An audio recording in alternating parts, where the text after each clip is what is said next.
അതുപോലെ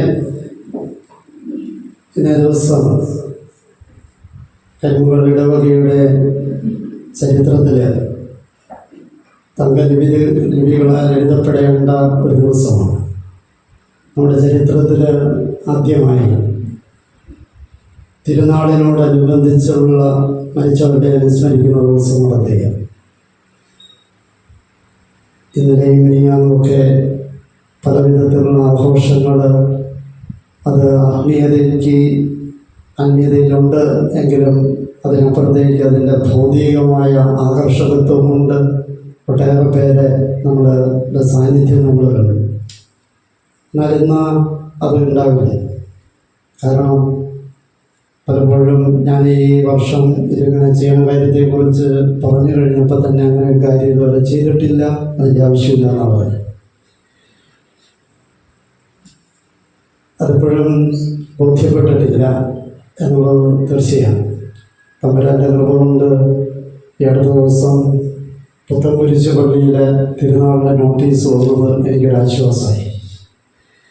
അതിൻ്റെ അകത്ത് മരിച്ചവർക്ക് വേണ്ടിയിട്ട് തിങ്കളാഴ്ച ബലി അർപ്പിച്ചതിന് ശേഷമാണ് കൊടി ഇറക്കം നടത്തുന്നത് എന്ന് കൃത്യമായിട്ട് എഴുതി വെച്ചത് എൻ്റെ ഒരു ആശ്വാസമായി. അല്ലെങ്കിൽ നിങ്ങൾ പലരും എന്നെ തരുന്നതിനെ ആ ഒരു ഉറപ്പിലാണ് എൻ്റെ നിദ്ര.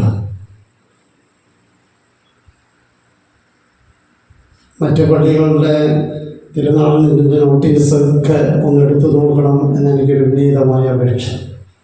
വിവരമുള്ള പള്ളികൾക്കൊക്കെ അങ്ങനെയുള്ളൂ. ഏതായാലും നമ്മളിന്നത് തുടങ്ങി വയ്ക്കുകയാണ്. എന്തിനാണ് ഒരു ഇടവകയുടെ തിരുനാൾ ആഘോഷത്തിൽ മരിച്ചവരെ ഓർക്കുന്നത് അല്ലെങ്കിൽ അവർക്ക് വേണ്ടി പ്രാർത്ഥിക്കുക? അതൊന്ന് വിചിന്തനം ചെയ്യാതെ പോയാൽ അർത്ഥം മനസ്സിലാക്കാത്ത അർത്ഥമായി ഇത് മാറാനായിട്ട് സാധ്യതയുണ്ട്. അതുകൊണ്ട് അതുമായിട്ട് ബന്ധപ്പെട്ട ചില ചിന്തകൾ ഞങ്ങളുമായിട്ട് പങ്കുവയ്ക്കുകയാണ്. തിരുനാളിൻ്റെ ആഘോഷം, തിരുനാളിൻ്റെ മാത്രമല്ല ഏതൊരു ആഘോഷവും അതിൻ്റെ കേന്ദ്രം എന്ന് പറയുന്നത് പങ്കുവയ്പ്പാണ്. പല വിധത്തിലുള്ള പങ്കുവയ്പ്പുകൾ നടത്തുന്നുണ്ട്. ആ പങ്കുവയ്പ്പിൽ ഭക്ഷണ പങ്കുവയ്പ്പുണ്ടാവും, ആശയങ്ങളുടെ പങ്കുവയ്പ്പുണ്ടാവും, സന്തോഷത്തിൻ്റെ പങ്കുവയ്പ്പുണ്ടാവും, കാഴ്ചയുടെ പങ്കുവയ്പ്പുണ്ടാവും, കേൾവിയുടെ പങ്കുവയ്പ്പുണ്ടാവും. പല വിധത്തിലുള്ള പങ്കുവയ്പ്പുകളാണ് ഓരോ ആഘോഷങ്ങൾ. തിരുനാളും തീർച്ചയായും അത്തരത്തിലുള്ള ഒരുപാട് പങ്കുവയ്പ്പുകൾ നടക്കുന്നുണ്ട്. ബന്ധുക്കളെ വിളിക്കുക, ഒരു നേരത്തെ ഭക്ഷണം കൊടുക്കുക, നേർച്ചയിടുക, കുട്ടികൾക്ക് സമ്മാനങ്ങൾ മേടിച്ചു കൊടുക്കുക, നല്ല ഭക്ഷണം കൊടുക്കുക. ഇങ്ങനെ പല വിധത്തിലുള്ള പങ്കുവയ്പ്പ് മറ്റേതൊരാഘോഷത്തെയും പോലെ തന്നെ തിരുനാളിൻ്റെയും മർമ്മപ്രധാനമാണ്.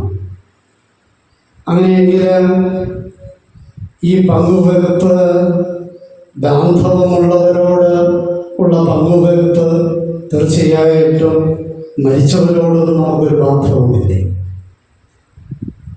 അപ്പ കാണുന്നവനെ അപ്പ എന്ന് വിളിക്കുന്ന ജടിക സംസ്കൃതിക്കപ്പുറത്തേക്ക് മരിച്ചവനോട് ബാന്ധവം പുലർത്തുന്ന ഒരു ഉന്നത സംസ്കാരത്തിൻ്റെ പിന്തുടർച്ചക്കാരിൽ കൂടിയാകേണ്ടത് നമ്മൾ. അങ്ങനെയെങ്കിൽ ഈ തിരുനാളാഘോഷത്തിൻ്റെ പങ്കുവയ്പ്പ് വീട്ടുകാരായി, ബന്ധുക്കളായിട്ട്, ഇടവക്കാരായിട്ടൊക്കെ നടത്തുമ്പോൾ ജീവിച്ചിരിക്കുന്നവർ മാത്രമായിട്ടല്ല, മരിച്ചവരുമായിട്ട് ഈ പങ്കുവയ്പ്പ്, തിരുനാളിൻ്റെ പങ്കുവയ്പ്പ് നടത്തുക എന്നതാണ് ഈ തിരുനാളാഘോഷവുമായി ബന്ധപ്പെട്ട് മരിച്ചവരെ ഓർക്കുന്നതിൻ്റെ ഒന്നാമത്തെ അർത്ഥം. ചുരുക്കി പറഞ്ഞാൽ വൈവിധ്യമാർന്ന തിരുനാളാഘോഷങ്ങളിലെ പങ്കുവയ്പ്പിൽ അടുത്തിരിക്കുന്നവരും ജീവിച്ചിരിക്കുന്നവരും സഹായികളോടും ബന്ധുക്കളോടും മിത്രങ്ങളോടും ഇടവക്കാരോടും ഒക്കെയുള്ള പങ്കുവയ്പ്പിനോടൊപ്പം ഈ ഇടവകയിൽ നിന്ന് മരിച്ചുപോയവർക്ക് വേണ്ടി നമ്മളൊരു പങ്കുവയ്പ്പ് നടത്തുകയാണ്. ഒന്നാമതായി ഈ ഇടവകയിൽ നിന്ന് മരിച്ചുപോയവരോടുള്ള പങ്കുവയ്പ്പാണിത്. മറ്റ് പങ്കുവയ്പ്പിൻ്റെ പൂർണ്ണത വരുന്നത് ഈ മരിച്ചവർക്കും കൂടി പങ്കുവയ്ക്കാനായിട്ട് തയ്യാറാകുമ്പോഴാണ്. ഒരു കൊച്ചുകുട്ടിയെ നഴ്സറിയിൽ LKG ഒക്കെ വിട്ട് കഴിയുമ്പോൾ ആ കൊച്ചുകുട്ടി പോയി തിരിച്ചു വന്നു കഴിയുമ്പോൾ ആ കുട്ടിക്ക് ഏറ്റവും പ്രിയപ്പെട്ട അമ്മയുടെ അല്ലെങ്കിൽ അപ്പൻ്റെ, ഡാഡിയുടെ, മമ്മിയുടെ ആരെങ്കിലും ആയിക്കോട്ടെ, ആ കുഞ്ഞിന് ഏറ്റവും പ്രിയപ്പെട്ട ആളുടെ മടിത്തട്ടിൽ കയറിയിരുന്നിട്ട് ആ കുഞ്ഞ് പറയും, ഇന്നെന്തൊക്കെയാണ് സംഭവിച്ചത് എന്ന്. ഇന്നെന്തൊക്കെയാണ് സംഭവിച്ചത്? ടീച്ചർ ചോദ്യം ചോദിച്ചതും ഉത്തരം പറയാൻ പറ്റാതെ വിഷമിച്ചതും, ചിലപ്പോൾ ഉത്തരം പറഞ്ഞതിന് സമ്മാനം കിട്ടിയതും, കൂട്ടുകാരുമായിട്ട് വഴക്കിട്ടതും, കൂട്ടുകാരെ അപ്രീഷിയേറ്റ് ചെയ്തതും, പുതിയ കൂട്ടുകെട്ടുകളുണ്ടായതുമൊക്കെ വൈവിധ്യമാർന്ന വികാര വായ്പകളോടുകൂടി തന്നെ ഈ അമ്മയോട്, അപ്പനോട് ഈ കൊച്ച് മടിയിലിരുന്ന് പങ്കുവയ്ക്കും. അത്തരത്തിൽ ഈ തിരുനാളാഘോഷത്തിൻ്റെ അതിൻ്റെ മാസ്മരികമായ ആഘോഷങ്ങൾക്ക് ശേഷം നമ്മൾ നമ്മുടെ കാരണവന്മാരുടെ മടിത്തട്ടിൽ വന്നിരിക്കുകയാണ്. നമ്മുടെ കാരണവന്മാരുടെ മടിത്തട്ടിൽ വന്നിരിക്കുകയാണ്. ഈ സെമിത്തേരിയുടെ മടിത്തട്ടിൽ ഇരുന്നിട്ട് നമ്മുടെ പൂർവികരോട് നമ്മൾ പറയുകയാണ്, ഈ വർഷത്തെ തിരുനാളിന് ഇന്നതുപോലെയൊക്കെ സംഭവിച്ചു. നല്ലത് സന്തോഷത്തോടും എന്തെങ്കിലുമൊക്കെ കുറവുകളുണ്ടായെങ്കിൽ അത് വേറെ വേദനയോടും കൂടി നമ്മുടെ പൂർവികരോട് പങ്കുവയ്ക്കുക എന്ന് തന്നെയാണ് രണ്ടാമത്തെ അർത്ഥം. ഒരു കൊച്ചുകുട്ടി തൻ്റെ കാരണവന്മാരോട് തൻ്റെ ജീവിതത്തിൻ്റെ ആഘോഷങ്ങളെ പങ്കുവയ്ക്കുന്നത് പോലെ തന്നെ തിരുനാളാഘോഷത്തിന് ശേഷം നമ്മുടെ ഇടവഴിയുടെ പൂർവികരുടെ സെമിത്തേരിയാകുന്ന മടിത്തട്ടിൽ വന്നിരുന്നിട്ട് നമ്മൾ പങ്കുവയ്ക്കലാണ് ഈ തിരുനാളാഘോഷത്തോടനുബന്ധിച്ചുള്ള മരിച്ചവരുടെ അനുസ്മരണത്തിൻ്റെ അർത്ഥം. മൂന്നാമതായി, നമ്മൾ പാട്ടുകളിലൊക്കെ പാടാറുണ്ട്, നന്ദി ചൊല്ലി തീർക്കുവാൻ നാവുകൾ പോരാ. വെറുതെ അലങ്കാരത്തിന് പറയുന്നതാണ്. നന്ദി പറഞ്ഞു തീർക്കാൻ മാത്രം പറ്റാത്ത അത്രയേറെ ഋണബാധ്യതകളുടെ നടുക്ക് ജീവിക്കുന്നവനാ മനുഷ്യൻ. ഈ ഭൂമി മലയാളത്തിൽ തനിക്ക് കിട്ടിയതിനോടൊക്കെ പ്രതിനന്ദി പ്രകാശിപ്പിച്ച് ആരെങ്കിലും ഒരാൾ പോയിട്ടുണ്ടെങ്കിൽ അവൻ്റെ പേര് ക്രിസ്തുവ. എല്ലാം പൂർത്തിയായി എന്ന് കുരിശിന്റെ മുകളിൽ കിടന്നിട്ട് ഒരുവന് പറയാൻ പറ്റിയിട്ടുണ്ടെങ്കിൽ അത് ക്രിസ്തുവിന് മാത്രമാണ്. ഈ ലോക ചരിത്രത്തിൽ ആർക്കെങ്കിലും പറഞ്ഞിട്ട് പോകാൻ പറ്റിയിട്ടുണ്ട് എല്ലാം പൂർത്തിയായി എന്ന്? അതെല്ലാം പൂർത്തിയായെന്ന് അവൻ പറഞ്ഞതപ്പോൾ അവന്റെ ഒടുക്കത്തെ ഋണബാധ്യത കൂടി തീർത്തിട്ടാണ് അവൻ പറഞ്ഞു വെച്ചത് എല്ലാം പൂർത്തിയായ. യേശുവിനെ കണ്ട് വീടും കുടുംബവും ഉപേക്ഷിച്ചു പോകുന്ന ശിഷ്യരുടെ പ്രതിനിധിയായ യോഹന്നാനെ ഒരു പുനർവായനയ്ക്ക് ബൈബിളിന്റെ പുനർവായനയിലൂടെ കടന്നു പോകുമ്പോൾ എന്തുകൊണ്ടാണ് യോഹന്നാന്, അമ്മയുണ്ടായിരുന്ന യോഹന്നാന് മറിയത്തെ അമ്മയായി കൊടുത്തതെന്നൊരു ചിന്തയുണ്ട്. ചോദ്യം മനസ്സിലായോ? യോഹന്നാൻ അമ്മയുണ്ടായിരുന്നു, പിന്നെ എന്തിനാ യോഹന്നാന് ഈ മറിയത്തെ അമ്മയായി കൊടുത്തത്? കാരണം ഇതാണ്, ബൈബിൾ പണ്ഡിതന്മാർ പറയുന്ന കാരണം ഇതാണ്. അവൻ്റെ അമ്മ നമ്മുടെ അമ്മമാരെ പോലെ നല്ലവളായത് എന്ന് വെച്ചാൽ അർത്ഥം അവള് ആ കുഞ്ഞിനെ വളർത്തിയത് അവൾക്ക് വേണ്ടിയിട്ടാണ്. നല്ല അമ്മയുടെ നിർവചനം അതാണല്ലോ. ഒരു കുഞ്ഞിനെ അവർക്ക് വേണ്ടി, ദമ്പതിമാർക്ക് വേണ്ടി വളർത്തുമ്പോൾ നല്ല അമ്മയാവും. നല്ല അമ്മയല്ല ദൈവത്തിന് ആവശ്യം. ഒരു കുഞ്ഞിനെ സമൂഹത്തിന് വേണ്ടി, ദൈവത്തിന് വേണ്ടി വളർത്തുമ്പോഴാണ് നല്ല അമ്മയാവും. അത്തരത്തിൽ ഒരു കുഞ്ഞിനെ ദൈവത്തിന് വേണ്ടി വളർത്തിയ അമ്മയാണ് മറിയം. അതുകൊണ്ടാണ് യോഹന്നാൻ പൂർണ്ണതയുള്ള ഒരു അമ്മയില്ലാത്തത് കൊണ്ടാണ് മറിയത്തെ ദൈവത്തിന് വേണ്ടി വളർത്തിയ ഒരു തവളയെ അമ്മയായി കൊടുത്തു. പിടികിട്ടിയോ? ഉദാത്തയായ അമ്മ